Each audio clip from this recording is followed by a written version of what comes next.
Yeah. The final element in dynamic teaching, the summary. What is the best way to end a class? Is it to give the students a very tight recap on the day's learning?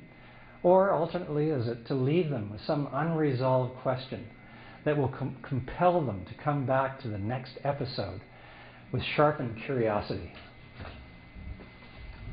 That whole strain of thinking of accepting different interpretations is based on the philosophy of phenomenology, which is kind of a 20th century philosophy that acknowledges that there's a reality out there, but that the individual person interprets the same thing in different ways.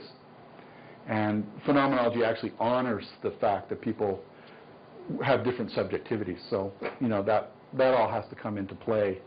I think when you're looking at the media, we might see the same presidential candidate up there.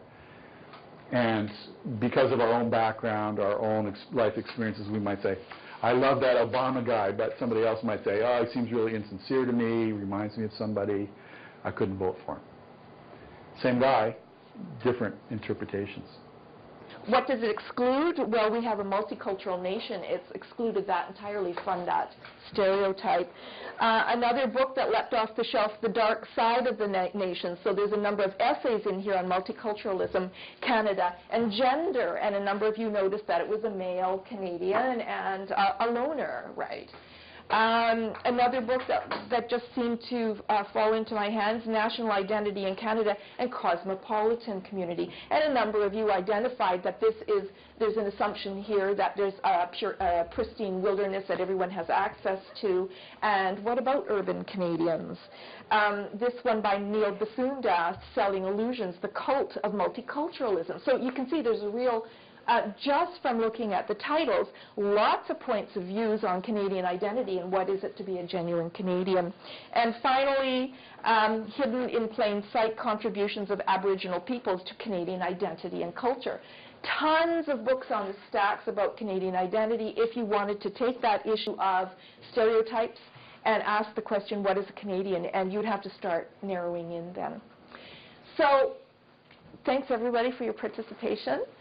Okay, I'm not quite finished. Our next class, don't forget, we're meeting at the library, and the librarians then are going to show us how to access academic journal articles. I brought in one or two just to show you they do exist on Canadian identity. The moral of this story is, hey, learning that f double prime of 0 is equal to 0 revealed nothing.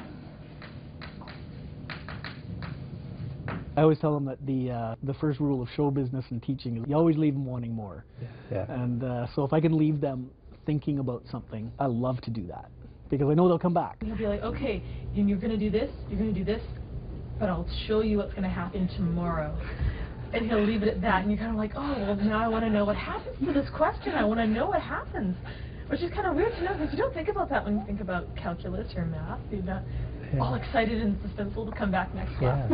And then you wait and you wait and you get there, and the next morning he's like, this is what happens. You're like, oh, I would have never thought that. There have been cases where if I've had a really good one, a really good cliffhanger, and can show them something that's really bizarre and not give the answer, I like to time it so that it happens right at the end of class, and I've been known to just say, there it is, and walk out the door.